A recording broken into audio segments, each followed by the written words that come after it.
Vamos a continuar un poquito más y terminamos con este apartado o capítulo 8, en el cual os decía, que os repetía, para repetir, para que no dejarlo en el aire, que está fundamentalmente lo marcado como sí fálico, lo marcado como no fálico,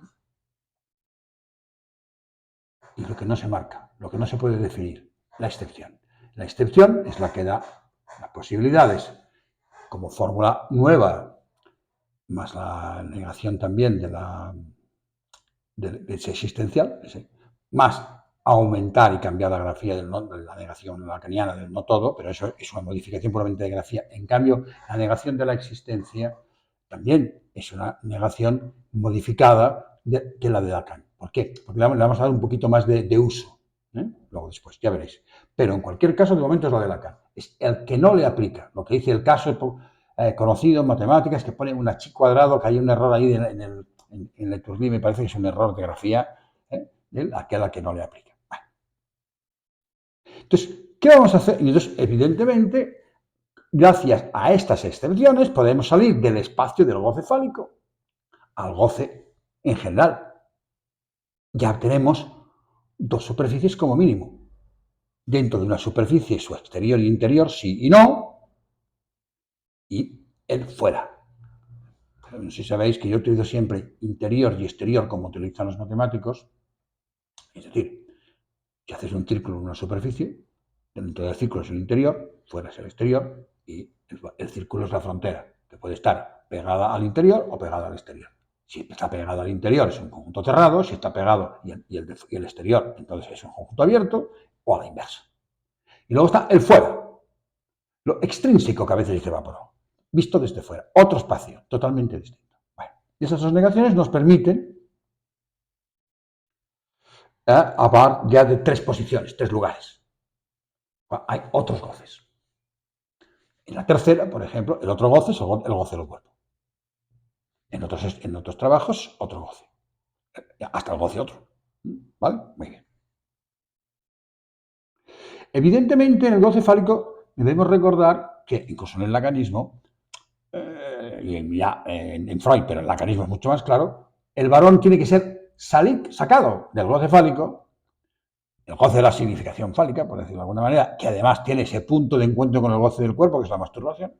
Hay un punto de encuentro donde los varones enganchan mucho, a veces los feminos también. Y en el caso de la fémina, más bien lo que tiene que hacer es, del goce en general, entrar en el goce fálico. El problema cuál es que la excepción del padre a uno le saca y le ofrece lugar de objeto, le articula un objeto, y a la otra la coloca como objeto para ese. Y entonces entra en el goce fálico de ese, de la excepción.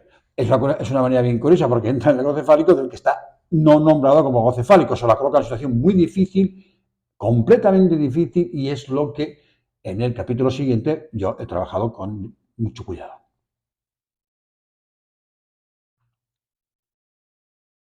Es verdad que también se ve bien esto clínicamente en las fantasías eróticas de mujeres y de varones. La fantasía de ser seducida por el padre en histéricas o en obsesivas está muy dada, pero siempre es una fantasía. Es decir, nunca, eso no ha pasado normalmente. En cambio, en las afectivas que tienen pseudoedipos, ¿por qué? Porque el santón reparador finquiano es simbólico y es el del nombre del padre, o sea, es la misma estructura, pero resulta que anudada de mala manera, entonces resulta que lo tienen también. Pero entonces en ellas siempre esto ocurrió. No lo recuerdan, pero lo recuerdan, pero no lo recuerdan, pero no lo saben. Siempre están dudando ahí, ¿vale? Es bastante diferente la manera fenomenológica y de decirlo como lo plantean en el análisis. Y ahora pasamos al modo vacío, que yo me he inventado, que existe ya la he puesto. El vacío, ¿cómo lo he graficado? ¿Cómo le he creado un cuantificador? El conjunto vacío. Cuidado que se parece a veces la grafía, se parece al phi de x. No, la grafía es conjunto vacío, es un cero grande, es una O tachada, no la letra phi, es una O tachada. Y entonces he planteado lo siguiente. El modo equivalente al singular, que es el modo vacío, es vacío de X, phi de X. ¿Qué viene a decir? No hay ningún X, está vacío donde hay X. Y eso lo vamos a llamar la forclusión. Es la fórmula de la forclusión. ¿Por qué? Porque no hay nada que esté bajo lo fálico. Está vacío. Pero vacío, ¿en qué sentido? Vacío en el sentido de la nada. No hay nada. Por eso, en la cuestión preliminar, Lacan lo coloca como un agujero en el cross-cap, en el plano proyectivo, en el plano proyectivo más que en el cross-cap, aunque luego hace los juegos con el cross-cap, pero con el plano proyectivo, luego un agujero que sería más no está nada. Mientras que la otra fórmula, vacío de X, no phi de X, esa sí que es un vacío en el sentido matemático. No hay ninguno. Y me diréis, ¿y por qué no puede haber ninguno? Porque si hubiera uno que fuese no fálico, sería otra cosa. Es decir, no hay que confundir, estaría marcado por otro significante. Si hubiera otro significante, cometemos el error de Peirce, que hace Lacan cuando coge a Peirce y coge las líneas verticales y las líneas horizontales. No, vacío es que no hay. Cuidado. No hay marcado por el no falo. No es lo mismo que existe uno que está fuera de la función. No confundir lo marcado como no, aunque sea como vacío, que es un conjunto, pero vacío, con la excepción. No lo confundáis. ¿Y por qué tiene que ser vacío? Porque si solo hay un significante no puede haber otro significante. Luego ese conjunto obligatoriamente debe ser vacío. ¿Vale? Esto hace pensar mucho a veces en estos trans que se nos plantean ahora, a veces estos intermedios, a ver, nos da bastante juego para pensar y veréis que en el capítulo 9 algo he hecho. Entonces podemos ver cómo el sujeto a establecer una dialéctica entre las fórmulas formales que están en el espacio de goce fálico y las fórmulas con los nuevos cuantificadores, la negación, el no todo nuevo, la negación de la existencia nueva y este concepto de vacío nuevo. Y vemos cómo pasamos de un sitio a otro y cómo el sujeto va haciendo toda una dialéctica que entra, sale, pasa de un espacio, del espacio del goce en general al espacio del goce fálico, entra y sale de varias maneras, diferente para el varón, diferente para la femina. Por ejemplo, nos permite decir, el padre real no existe, y ponerlo bien. Lo que Lacan llama, existe un X que phi de X, y es un camino desesperado. En simbólico es un camino desesperado. No hay existencia. Pues yo le dije, pues si no es desesperado, ¿qué quiere decir? Hay que hacer otra, hay que negar esa existencia. No fálico, esta existencia. Pero aparece en los sujetos, en su inconsciente, aparece. Y a veces aparece, como los analistas lo llaman, el amo de su goce. El que haría, no tiene sobre ninguna ley ni ninguna, es amo absoluto de su goce. En el fondo, como no existe ese padre, como os decía antes, ni simbólico, lo que queda es padre imaginario. Es decir, ese padre real en el fondo lo que hace es ser un padre imaginarizado.